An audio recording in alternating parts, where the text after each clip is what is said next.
Olá, meus irmãos e irmãs de Ideal Espírita, vocês amigos e amigas que nos acompanham aqui na página Estação da Luz Espírita, muitíssimo obrigado mesmo pela sua companhia.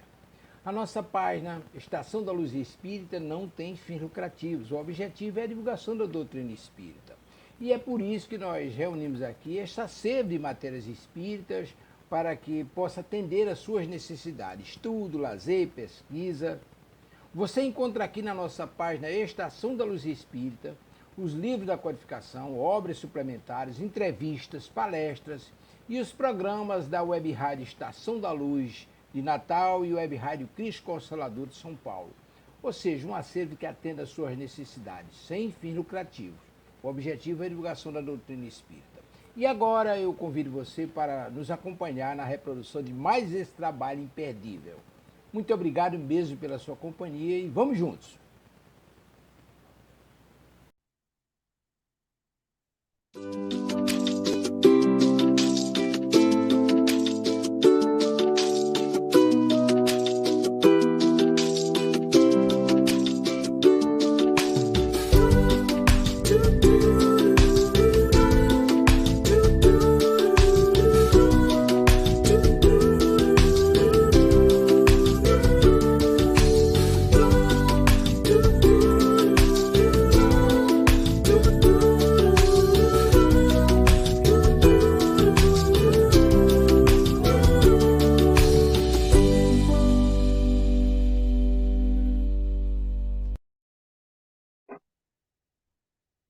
Olá, sejam todos muito bem-vindos ao programa Os Seres e o Planeta. Que alegria receber todos vocês por aqui.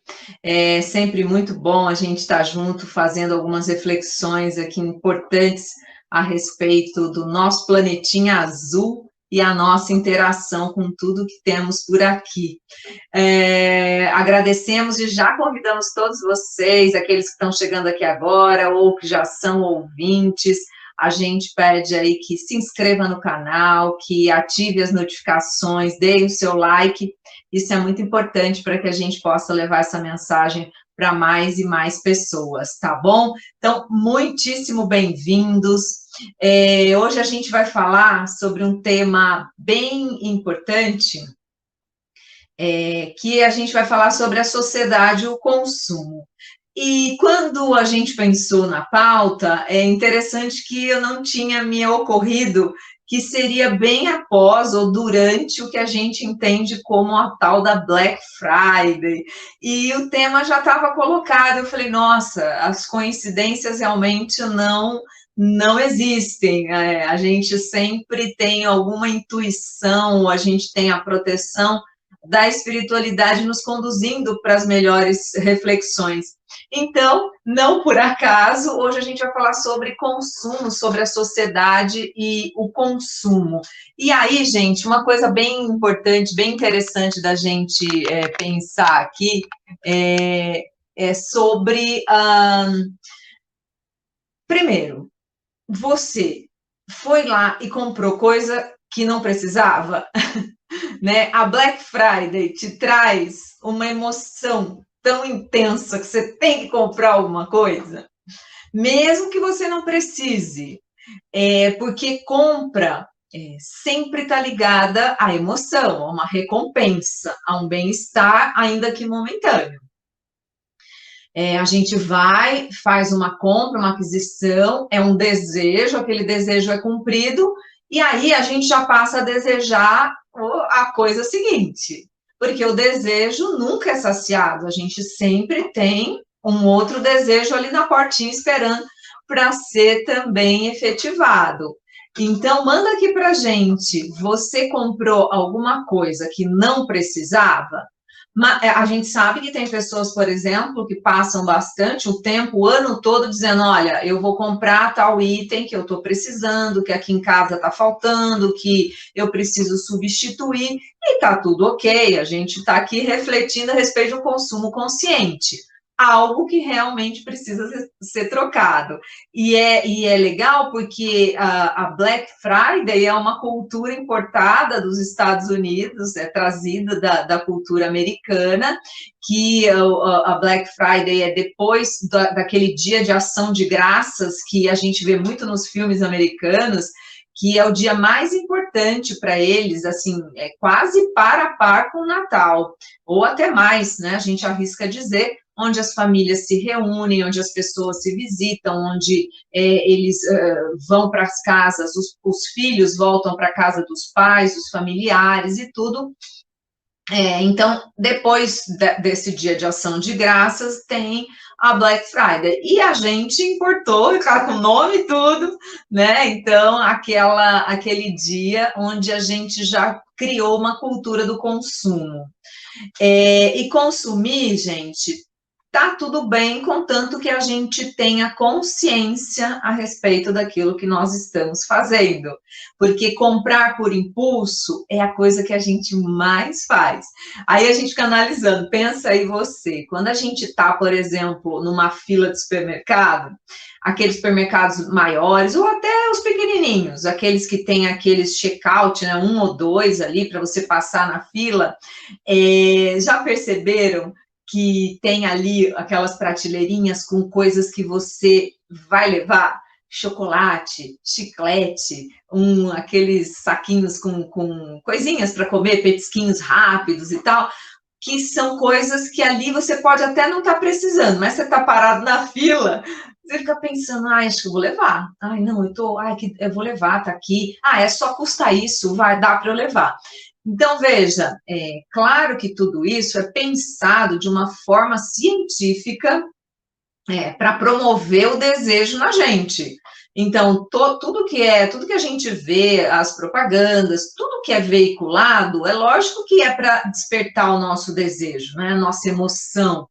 E aí a gente, tanto que se diz, né, o percurso daquele que vai fazer a compra, a experiência do cliente, tudo que motiva aquela pessoa a buscar obter aquele bem de consumo.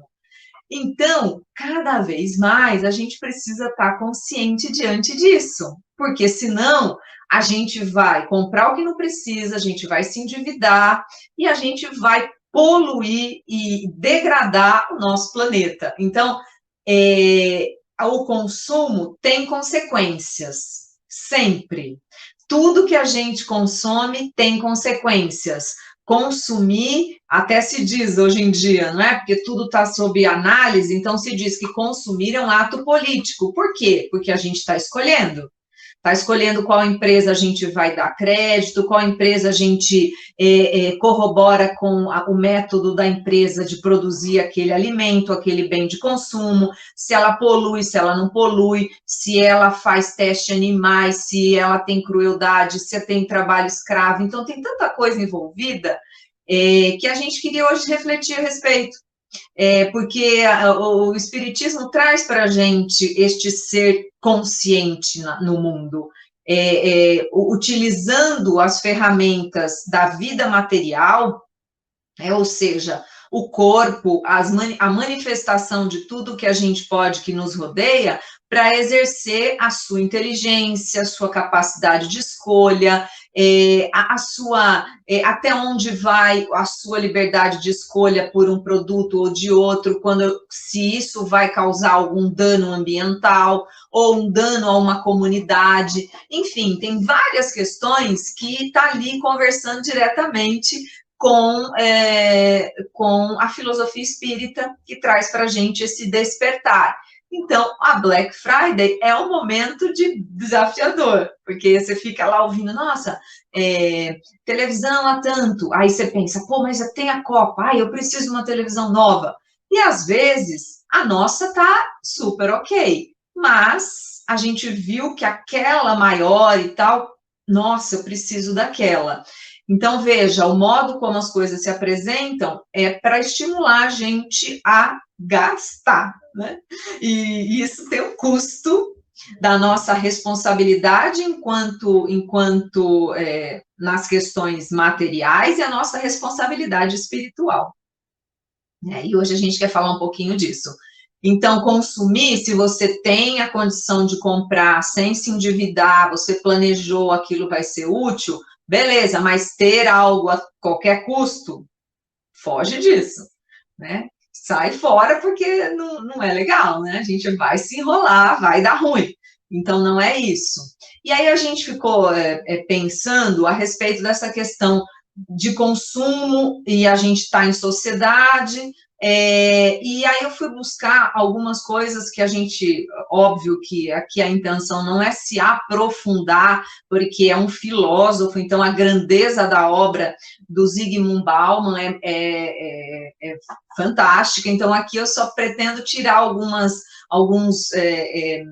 alguns recursos ali da reflexão dele para a gente contribuir aqui com a nossa, né? Longe da gente querer trazer na íntegra ou com grandes requintes aqui a reflexão de um filósofo tão importante como Zygmunt Bauman. Então, ele traz um termo que cunhado, né, trazido como a sociedade líquida. Acho que muitos de vocês já ouviram falar. Ele diz assim que é tudo muito volátil, ou seja, acaba, né? Se desfaz rapidamente, é tudo de uma liquidez, é tudo de uma superficialidade, e ele diz que são características, né, que vieram, essas características do consumo líquido, da gente estar sempre obtendo alguma coisa, e aquilo já perde o sentido, a gente descarta. Ele diz que isso mudou ou desorganizou as esferas das relações humanas. E ele vai dizendo que a vida em sociedade também foi alterada porque mudou as relações de amor, as relações através da cultura, dos afetos, do trabalho, tudo por onde nós estivermos, elas foram modificadas porque a liquidez ou a volatilidade do que a sociedade nos coloca para consumir nos traz, a gente tem menos relacionamentos sólidos com as coisas e com pessoas. Então, ele discorre a tese dele baseada nesses fatores, né, que são extremamente importantes e que ele vai dizendo que anteriormente, mais ou menos antes da Revolução Industrial, era uma modernidade sólida, né? Essa modernidade sólida, claro, ele faz também uma análise dizendo que nem tudo era bom, né? Que a modernidade sólida também tem os seus ajustes a coisas que são negativas e tal. Mas ele traz que essa modernidade sólida, antes da gente poder produzir em escala industrial, né, revolução industrial, então o produto está ali para a gente consumir cada vez mais, eram um pouco mais rígidas, as relações sociais eram mais baseadas na ciência, no pensamento, então na busca de uma verdade, de uma modernidade onde os pensadores eram ouvidos de uma forma também diferenciada, as relações sociais, as relações familiares, a crença nas instituições, como as relações das famílias eram mais duradouras. E a gente vê isso no aspecto, por exemplo, do que mudou. Hoje, por exemplo, a gente tem mais dificuldade até dos encontros familiares propriamente, dos almoços, dos jantares, porque o mundo é muito ágil, muito rápido. É a sociedade líquida. A gente está sempre tendo que realizar alguma coisa, então às vezes a gente não almoça junto mais. Claro, é muito difícil hoje você ter uma família que almoce junto. Jantar também, porque um às vezes está na faculdade, ou a mãe chega do trabalho, o pai chega mais tarde ou mais cedo, enfim, mudaram as relações, mudaram agora pela pandemia também, tem home office, então tudo está se ajeitando, todas as placas tectônicas estão se colocando para um caminho mais harmonioso, como a gente vem falando, né, a respeito dessas modificações que estamos passando, que são modificações planetárias, no sentido de transições, mas da alma humana. É a gente que está se modificando e estamos levando essas mudanças para as questões planetárias, para as relações, para o meio ambiente, para a economia, para as relações humanas, sociais, econômicas. Então, a gente está fazendo toda essa transitoriedade.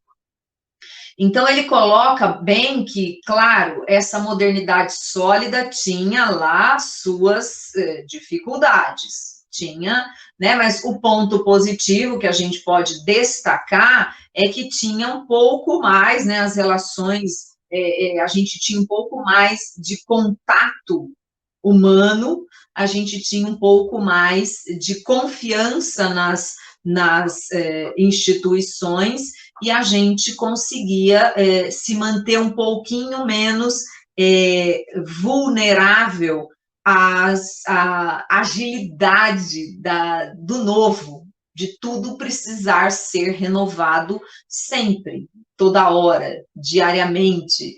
O que a gente compra hoje, amanhã já perdeu totalmente o sentido. Então, o que ele vem trazer com a modernidade líquida é que aqui, né, na modernidade líquida, o indivíduo é que vai moldar a sociedade de acordo com a sua personalidade. Então, o que ele resolve dar foco e tem interesse, ele molda a sociedade.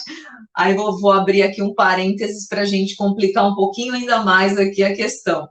Hoje a gente tem, por exemplo, os algoritmos, que basicamente decidem por nós, porque eles vão nos rastreando pela nossa navegação nas redes sociais, no YouTube, em todos os lugares, e sempre vão apresentar para a gente mais daquilo que a gente gosta, né? Mais daquilo que a gente gosta. E aí, o que vai acontecendo? O nosso consumo vai sendo moldado pelo que esses algoritmos querem da gente, né? Por exemplo, você está aqui e tá aqui inscrito no canal. Certamente o algoritmo, se você está aqui, sempre assiste, ou no ao vivo, ou depois você vai lá e busca o canal e tenta rever, compartilhar, indicar para os amigos, certamente o algoritmo vai entender que este assunto te interessa. Este canal e canais similares têm para você uma importância, então ele vai te apresentar mais disso, né? Então, consumir não é só consumo de bens materiais. A gente consome informação, a gente consome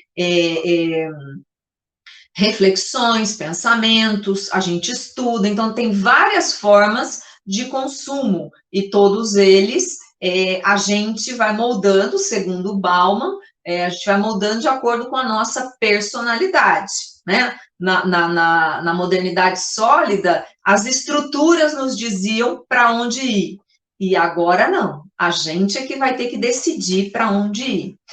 Então, ele traz alguns parâmetros, né, para trazer, comparando como era antigamente, como é agora. Então, ele diz que o indivíduo, ele define, né, o estilo de vida do indivíduo, que vai definir o que ele vai consumir, o modo como ele consome. Dei o exemplo para vocês dos algoritmos.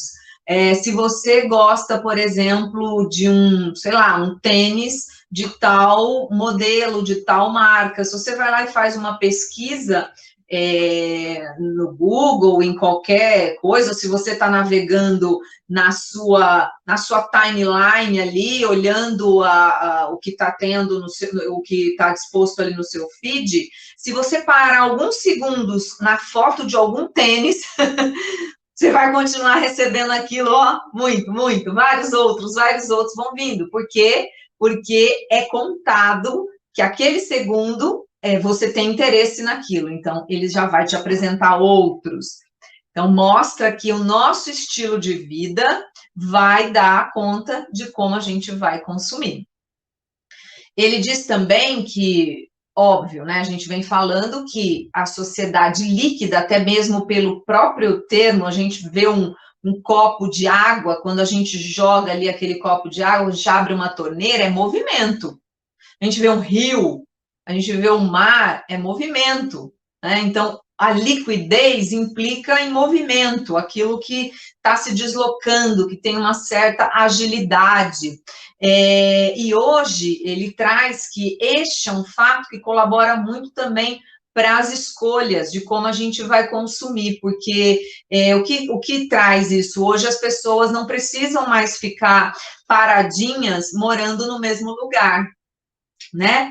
Elas podem se deslocar, elas podem morar em outros lugares. A gente viu na pandemia, por exemplo, quantas pessoas se mudaram para sítios, cidades praianas, mudaram para o interior, mudaram para outros lugares, porque entenderam que a sua profissão, o modo como trabalham, poderiam trabalhar de qualquer outro lugar, né? É claro, né, gente, é uma parcela pequena da sociedade. A nossa sociedade é muito desigual, e essa desigualdade, às vezes, tem algumas fatias, aí, algumas camadas da sociedade que não tem escolha.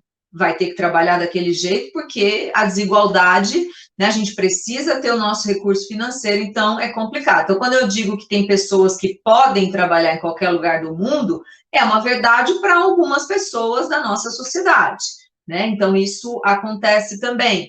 Então, é muito interessante porque e podem morar em qualquer lugar e podem comprar coisas de qualquer lugar, podem consumir coisas de qualquer lugar. A gente pode olhar ali agora, você pode entrar aí no seu buscador, aí, no seu navegador, e está querendo comprar um bem de consumo que, de repente, vai vir lá da China, vai vir dos Estados Unidos, vai vir de alguns lugares que às vezes não tem nem entrepostos aqui no Brasil, né? Então, essa movimentação também favorece a nossa dispersão, o nosso baixo estado de presença nas escolhas, porque fica mais fácil este consumo e a gente parece que, em alguns aspectos, a gente acaba se responsabilizando menos pela escolha. Ah, se eu não gostar, eu descarto, eu dou, eu devolvo. Então a gente perdeu um pouco da mão, né? Porque fica tudo muito rápido, né? Então ele coloca dessa forma. Ele fala também na questão da competição financeira, que os salários, o modo como o trabalhador é remunerado também diminuiu, né? Que hoje a maioria dos trabalhadores perderam essa segurança do emprego, que a maioria dos trabalhadores não vão se aposentar ou trabalhar a vida inteira na mesma empresa. É legal? Eu acho que é um ganho, né? Eu acho que a gente não precisa estar a vida inteira numa empresa, a gente não precisa não mudar nada, passar a vida inteira executando a mesma tarefa, não ter nenhuma criatividade, nenhum dinamismo. Não é isso que a gente está falando, tá, gente? Porque a vida, a beleza da vida é a gente poder olhar, reavaliar as nossas escolhas e falar, não, olha, não está mais fazendo sentido para mim. Isso aqui, preciso fazer um outro curso para trabalhar de uma outra forma, enfim. Eu particularmente acho muito importante, acho necessário e gosto disso. Acho que a gente tem que ter na mão essa possibilidade de escolha. Só que, aliado a isso, a gente deveria ter também a escolha consciente do caminho que a gente quer seguir. Então, ele coloca que, por exemplo, a gente tinha lá as décadas anteriores, década de 60, décadas anteriores, que a pessoa começava ali naquele trabalho, terminava lá a vida inteira sem ter nunca partido para uma outra etapa, para uma outra possibilidade, que também, sei lá, a gente não pode, cada um é cada um, de repente a pessoa pode trabalhar 30 anos no mesmo posto e achar maravilhoso e ter uma carreira super produtiva e feliz.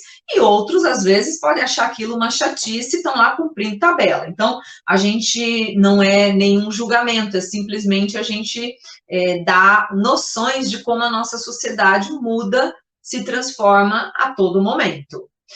Então, a modernidade líquida trazida pelo Bauman fala que modernidade líquida é fluida, está sempre em movimento e é imprevisível. O que a gente tinha anteriormente de segurança e de solidez, em décadas dos 60, dos 50, dos 30, antes até, a gente não tem mais. A gente não tem mais. E a gente não sabe até que ponto isso vai caminhar, porque, a meu ver, é irreversível. O que a gente já conquistou é uma conquista, agora a gente precisa só ir fazendo, sabe aquele negocinho? A pitada certa de cada elemento, que aí já é um pouco mais complexo, porque aí a gente vai depender do que é bom para mim, do que é bom para você, do que é bom para o coletivo, do que é bom para o planeta, do que é bom para a sociedade de um determinado local. Então, cada momento a gente tem uma questão diferente para colocar. Tavares, vou pedir para você, eu não sei se eu consigo aqui, eu vou te pedir para mandar para mim, pode ser pelo Zap, se você puder fazer isso, porque aí eu consigo ver aqui no meu webmail, eu estou aqui sem os meus recursos visuais, os meus óculos, eu não vou enxergar o que está escrito aí. Vocês me perdoam, vou pedir para o Tavares mandar aqui no Zap e eu vejo aqui pelo computador, tá bom? E aí a gente continua falando com vocês a respeito disso. Enquanto chega aqui, a gente vai continuando, né? Não dá para a gente falar dessa fluidez sem falar das nossas responsabilidades, né? Então, aqui, a pergunta, vamos ver aqui.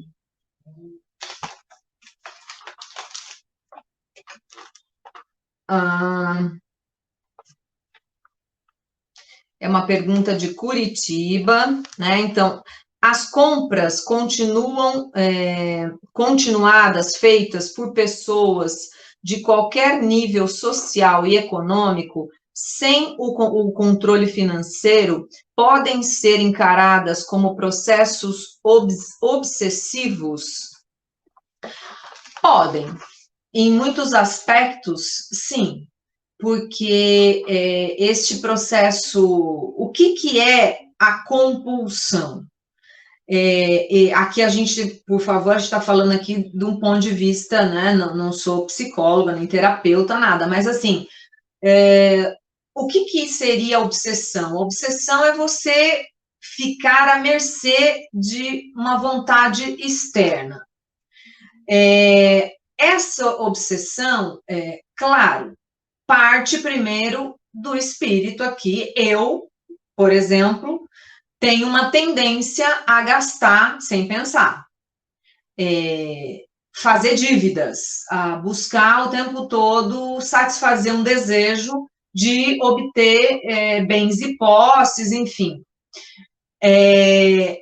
A espiritualidade, os espíritos que, porventura, se conectem a esta informação e a este sentimento, a esta emoção, vão encontrar na nossa psique algo muito de sintonia e vão se juntar a nós.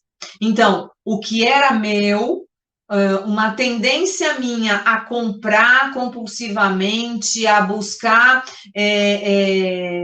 como jogo, por exemplo, como a comida, como as drogas, tudo isso são tendências que o espírito imortal traz. Não são os obsessores que nos trazem ou que nos obrigam a nada. A gente se entrega a este deleite, a esta simbiose, a esta conexão, tá? Não podemos aqui culpabilizar a espiritualidade por escolhas que são nossas. Nós podemos dizer não? Podemos. Não é fácil, né? Não é fácil, não é de um minuto para o outro que a gente consegue modificar isso, mas a gente precisa muitas vezes de uma assistência espiritual às vezes, dependendo do nível de compulsão, a gente precisa de uma assistência psicológica, né? Às vezes, uma assistência médica, né? Psiquiátrica, para ajudar a gente a compreender aquilo, ou com medicações, enfim. Pode acontecer, sim, de a gente ter uma influência tão grande que, às vezes, a gente perde a mão. Tem pessoas que se endividam, que perdem, as famílias ficam devastadas pelo abuso que se faz de compras. Tem gente que tem dentro dos armários roupas, calçados, bolsas com etiquetas que nunca usaram, nem sabem que tem, tamanha é o consumo desenfreado, né? Então, pode ser, sim. Voltando aqui para falar um pouquinho da que a gente estava trazendo, né? Então, a modernidade líquida trazida pelo Bauman alterou, né? Afrouxou, segundo o filósofo, a fragilidade, trouxe a fragilidade do laço entre as pessoas. Entre as pessoas e também as instituições. Então, trouxe uma frouxidão nessa relação, porque o consumo passou a ser desenfreado, líquido, você faz da forma que você quiser, a hora que você quiser, de uma forma dinâmica, sem uma autoavaliação, sem perceber se aquilo está fazendo mal a você ou às outras pessoas. Então, ele coloca que a lógica do consumo deu lugar à lógica da moral.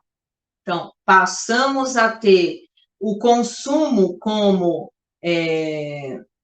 servimos mais ao consumo, como a gente tem o capítulo do Evangelho, né? Servir a Deus e a Mamon, no sentido da escolha mesmo, da materialidade, escolher aquilo que a vida material pode nos dar, em detrimento da vida moral, ou da vida de relações, a vida de valores, porque aí eu tenho isso, eu tenho aquilo, eu preciso daquilo, eu quero aquilo, a vida material, só isso que importa, e aí eu perco muito, porque nós somos seres imortais, e muito, claro, enquanto encarnados, a gente fica muito identificado com a matéria.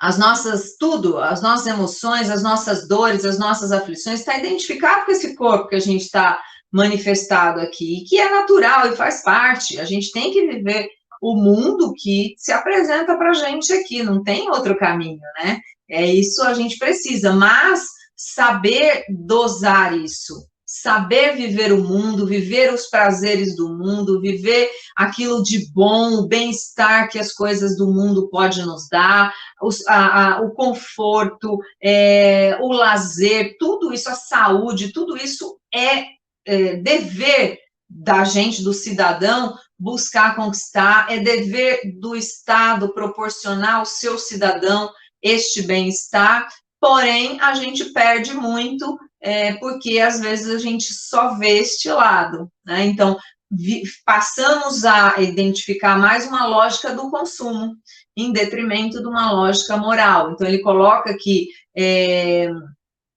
tudo que a gente acaba vivendo passa, né, pelo consumo, pela compra, pela nossa capacidade, pelo nosso poder aquisitivo.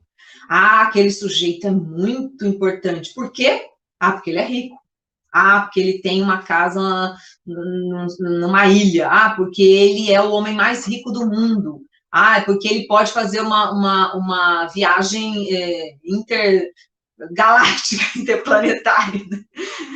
Pode mandar um foguete não sei para onde. Enfim, a gente começa a valorizar as pessoas não como o que elas pensam, como elas conduzem a vida, como elas nos impactam pelos seus exemplos de relações com os outros e tudo, mas pelo que elas têm. Então, passa a ser uma lógica do consumo. Quem pode comprar mais, tem mais valor. Quem não compra, quem não pode comprar, é desprezado, né?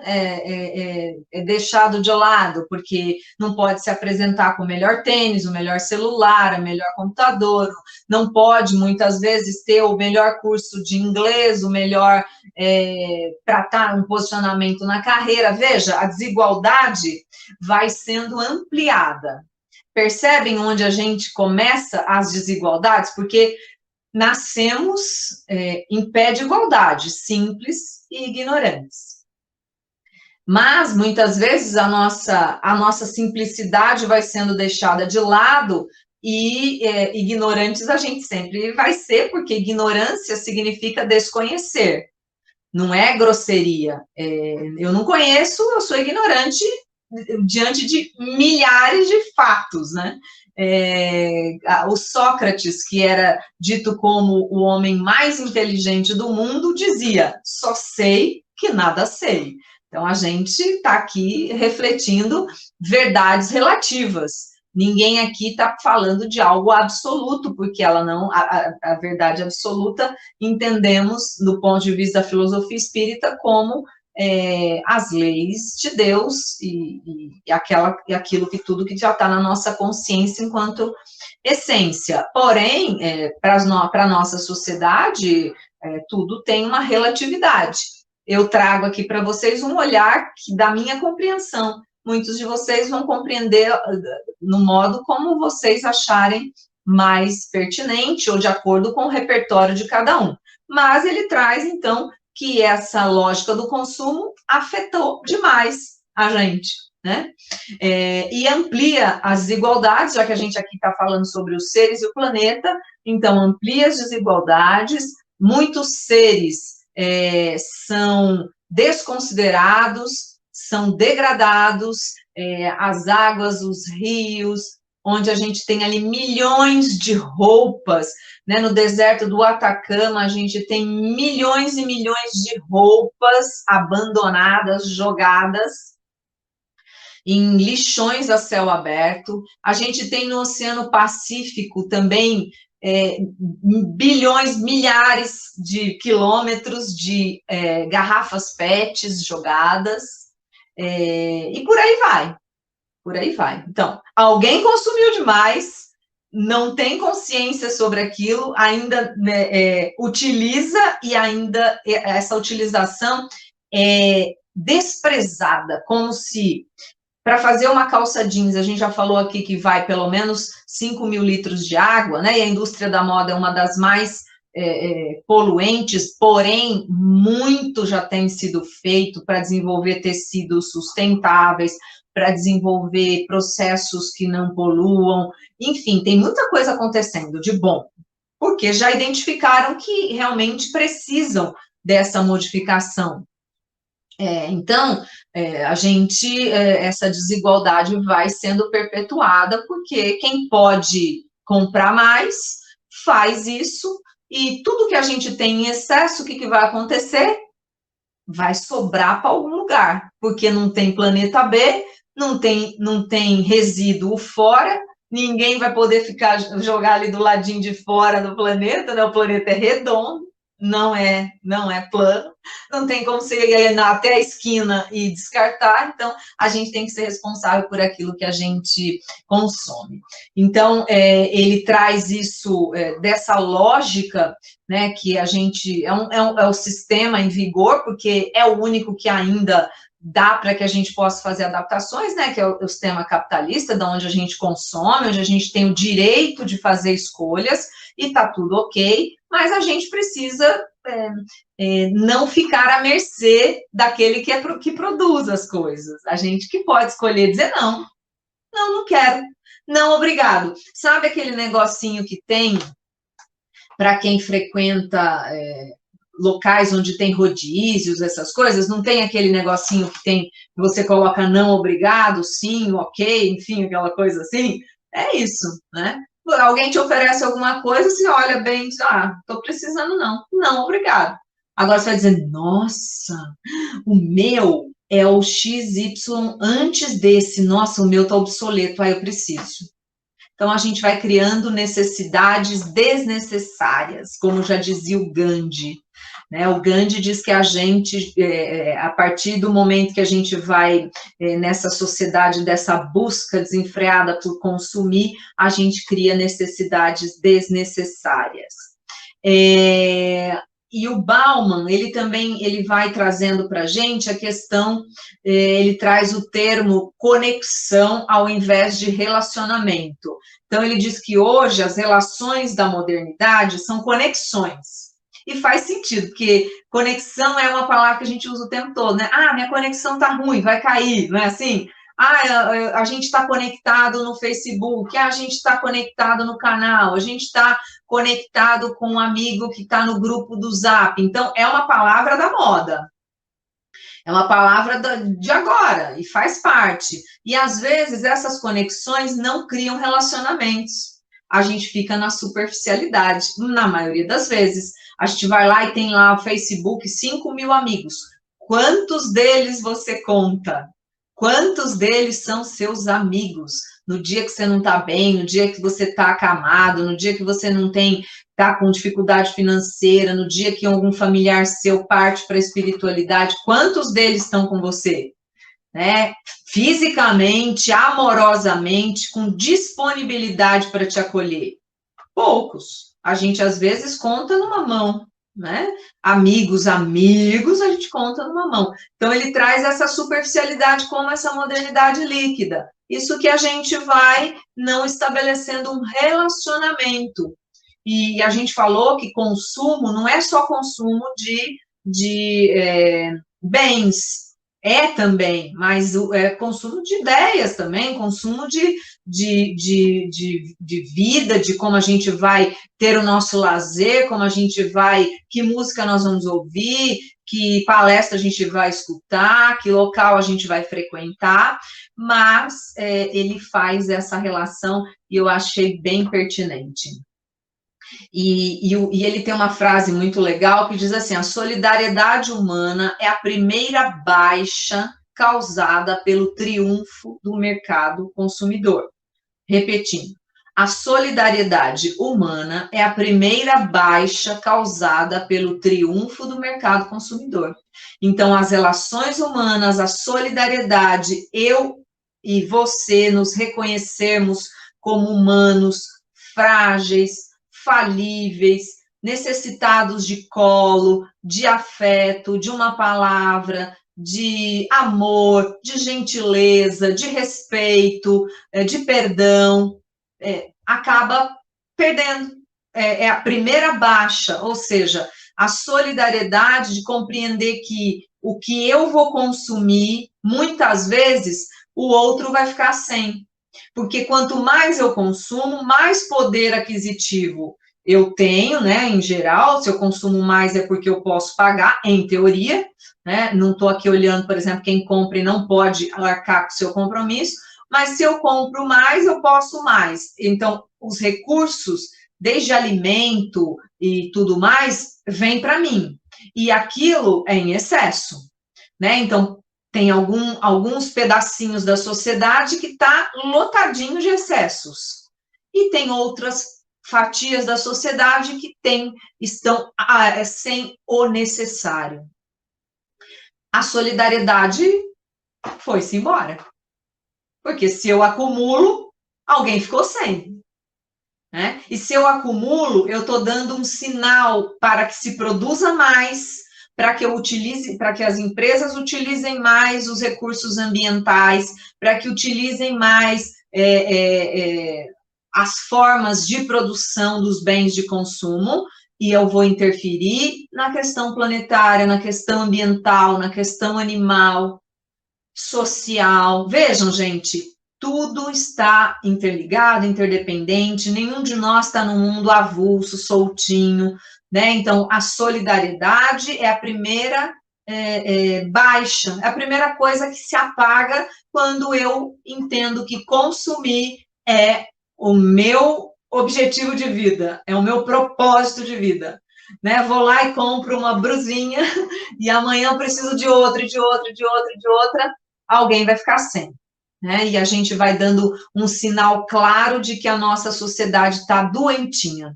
E por falar em sociedade, a gente tem dentro da doutrina espírita, no livro terceiro, melhor dizendo, na parte terceira do livro dos Espíritos, das leis morais, a lei de sociedade, né? Que a pergunta lá 766, a vida social é natural? A resposta, certamente. Deus fez o homem para viver em sociedade. Deus não deu inutilmente ao homem a palavra e todas as outras faculdades necessárias à vida de relação à toa, né? Se nós estamos no mundo, vivendo, organizando as nossas cidades, o nosso estado, o nosso país, nós temos compromissos uns com os outros. A lei de sociedade, as leis morais implicam em várias outras. A lei de sociedade é composta pela lei do trabalho, pela lei de progresso, pela lei de igualdade, pela lei de liberdade, pela lei de justiça, amor e caridade, pela lei de adoração. Todas as leis, elas estão juntas, elas são complementares, elas estão para que nós possamos realizar as nossas atividades, todas elas têm um papel importante. Então, não estamos juntos à toa. E a vida de relação implica em saber fazer melhores escolhas. Todos os reinos da natureza, como a gente viu no programa passado, quando a gente falou dos 3 reinos em nós, se você tiver interesse de conhecer esse tema, volta aí no canal. Na semana passada a gente falou sobre isso. Faz parte, todos os reinos, todas essas leis estão atuantes. A lei de sociedade, um formigueiro se organiza, uma colmeia se organiza, uma manada, todos os reinos, uma floresta se organiza, existe ali algo que organiza para que elas... Outro dia eu estava vendo, me ocorreu agora, que eu não tenho todas as informações, mas me lembrei agora de uma imagem que mostra uma floresta de cima, mostrando que nenhuma copa de árvore avança sobre a outra de uma forma a esmagar a outra e tal. Eu achei tão linda a imagem, né? Não sei nem se isso é fato, deve ter aí alguns botânicos, engenheiros florestais, enfim, que podem ter essa informação para a gente, mas essas copas, elas têm uma organização. Então, gente, está tudo interligado. E quando uma sociedade adoece ao ponto de um membro dela ter que viver em situação de vulnerabilidade social, em situação de rua, tendo que buscar alimento em latas de lixo, onde não tem, tendo que viver com as suas famílias improvisados embaixo de viadutos, onde as pessoas não têm o que comer, não têm o que vestir, não têm cuidados médicos, tem alguma coisa errada. Não pode estar certo. Não pode estar certo. Não dá para dizer que está certo. Ninguém diria uma coisa dessa. Então, a gente precisa olhar para isso. Porque o que é essa sociedade ou consumo? O consumo está aí, é importante, é legal, a gente pode fazer nossas escolhas conscientes, a gente vai escolher comprar X ao invés de Y, mas hoje em dia muitas pessoas vão buscar saber que aquela empresa, como ela remunera seus funcionários, se os funcionários estão sendo tratados de forma com todas os recursos necessários para que vivam bem, se tem uma diversidade nos membros que compõem aquela empresa. Então, as pessoas estão buscando hoje já entender além, não ficar só no bem ali pronto, né? Num objeto pronto que você pega aqui na mão, você está vendo, é preto e tal, mas você não quer saber qual é a história. Hoje, tem roupas com história, que vai lá dizendo, eu fui um kitesurf lá em Natal, por exemplo, né? E que hoje o tecido foi utilizado, né, aquele tecido, aquela lona, utilizada para fazer bolsas, para fazer ou jaquetas, enfim. Existe já uma mentalidade de que tudo precisa retornar e a gente utilizar de uma forma consciente. Se aquela roupa, tem roupas hoje que já são recicláveis, o tecido é todo desmembrado ali, todo processado e vira um outro fio que vai tecer uma outra coisa. Porque não dá, né, gente? A gente tem aqui a questão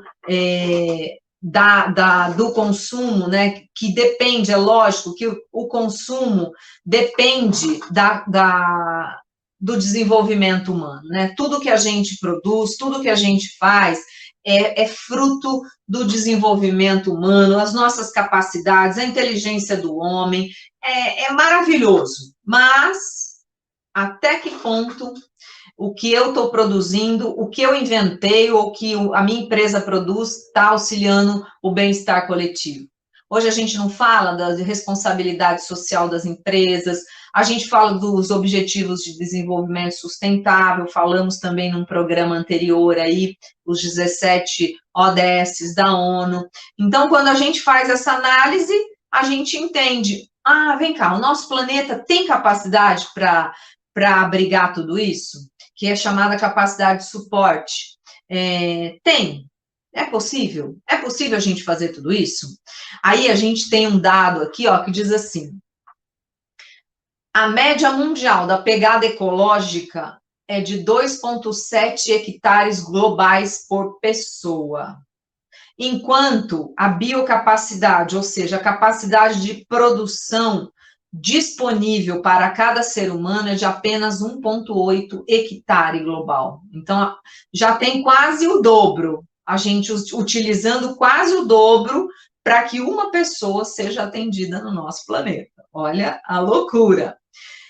Aí, então, se coloca, né, a tal esse déficit planetário ecológico está aí em curso. A gente tem visto em todas as emergências, desde a emergência climática, aqui em São Paulo e alguns estados aqui do Sudeste, do Sul, enfim, temos tido chuvas recorrentes, temporais, desabrigados, pessoas que morreram em decorrência de chuvas e tal.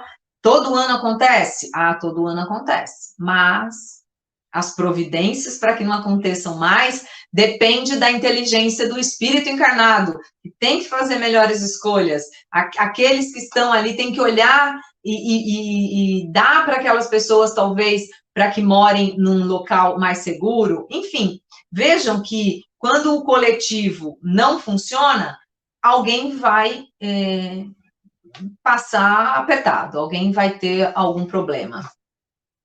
Aí a gente também já teve aqui, hoje a gente está falando de todos os programas, né?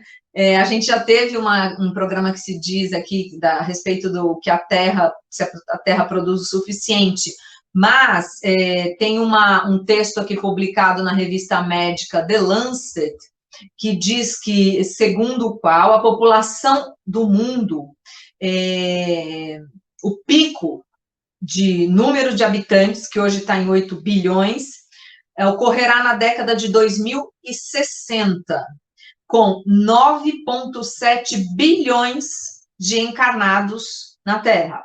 E que, a partir daí, a humanidade vai ter uma redução lentamente até chegar a mais ou menos 8,8 bilhões em 2100.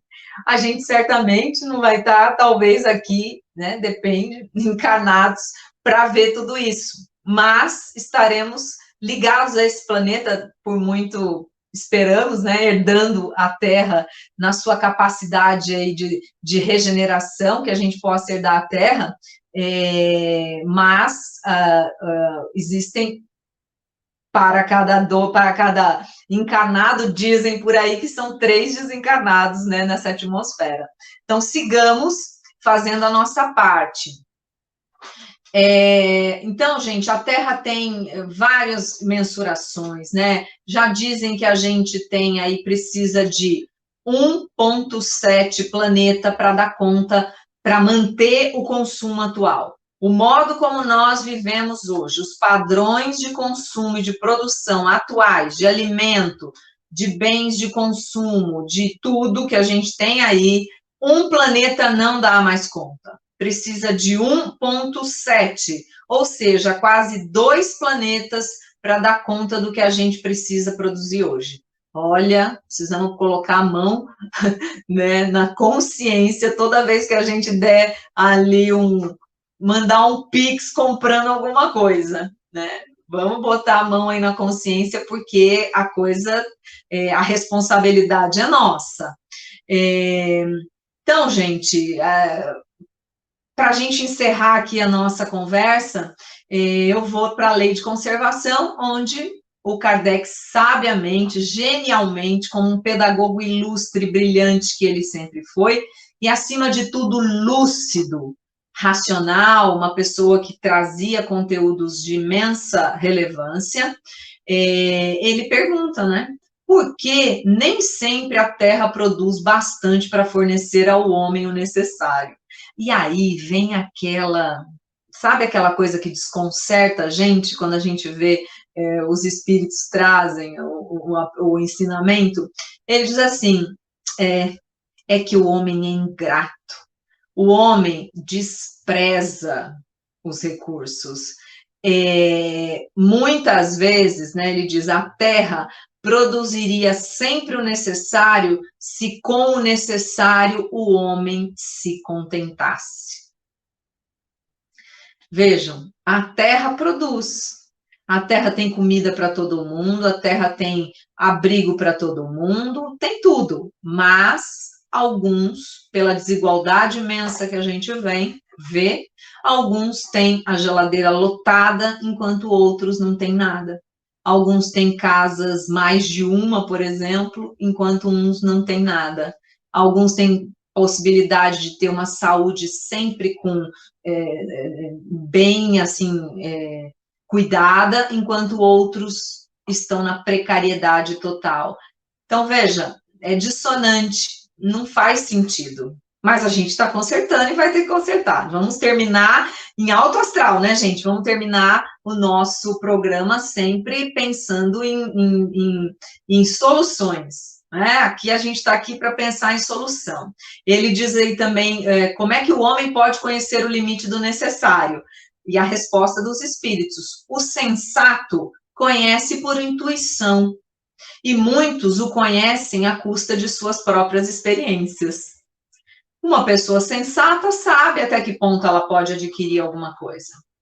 Uma pessoa sensata consegue perceber se ela está no caminho certo, se está fazendo as coisas de uma forma adequada, pela intuição, ou seja, por um conhecimento já a priori, um conhecimento que a gente já sabe, porque as leis de Deus estão aonde?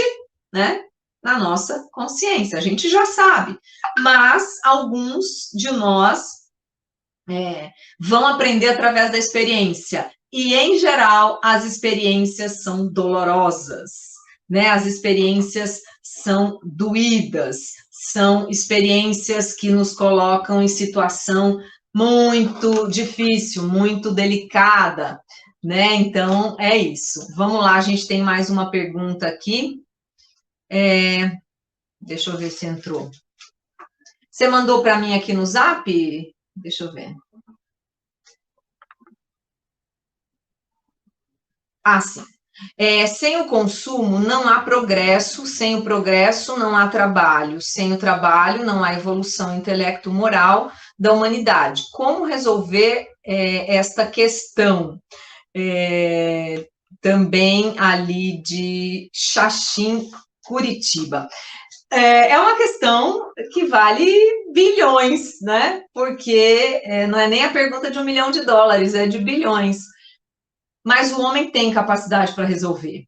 Claro que aqui a gente está falando que o consumo, a roda, o trabalho, a construção dos bens, a produção de bens, onde eu posso ir lá e comprar, tudo isso, gente, faz parte do mundo que a gente vive. O mundo material é para ser vivido.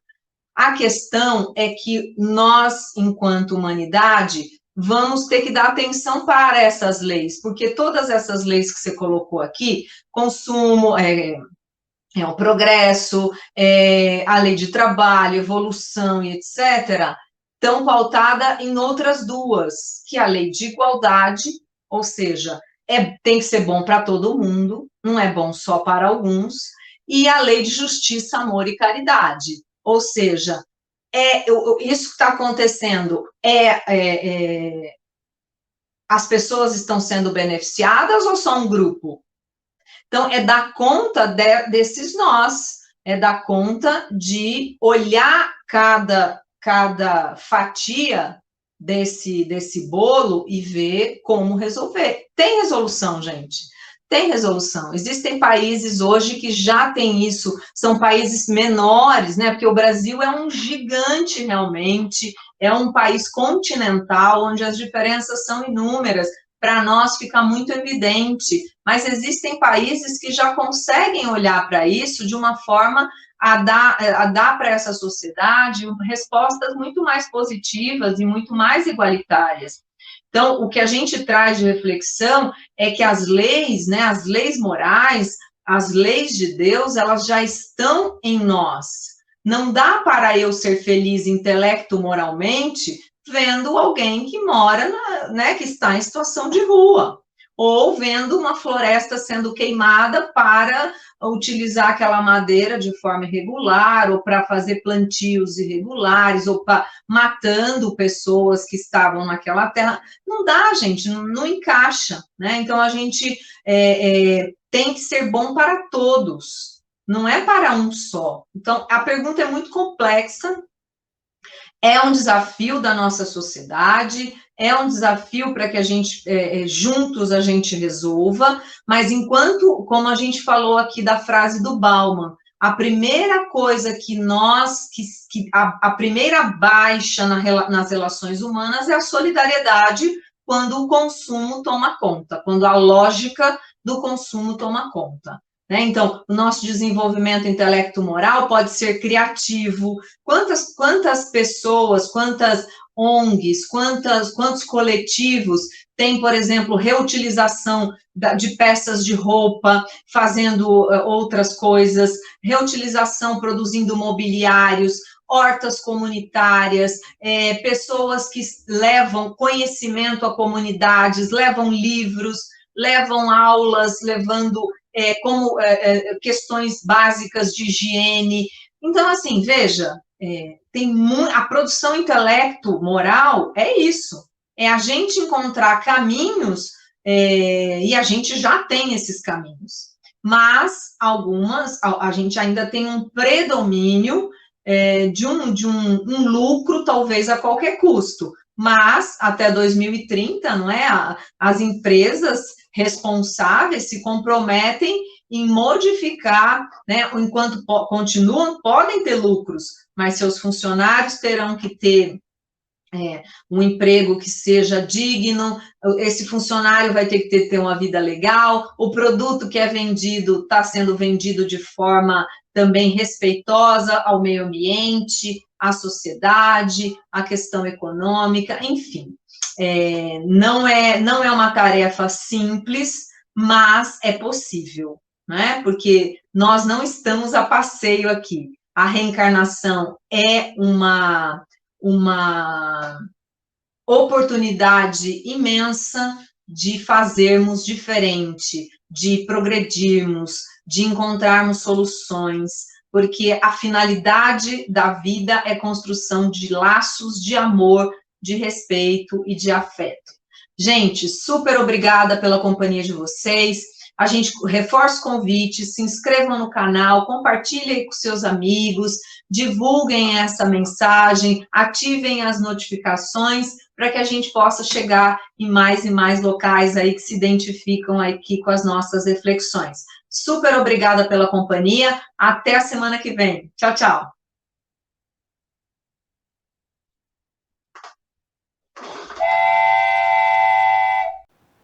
chegamos ao final da nossa atividade. Muitíssimo obrigado mesmo pela sua companhia e espero você no próximo evento.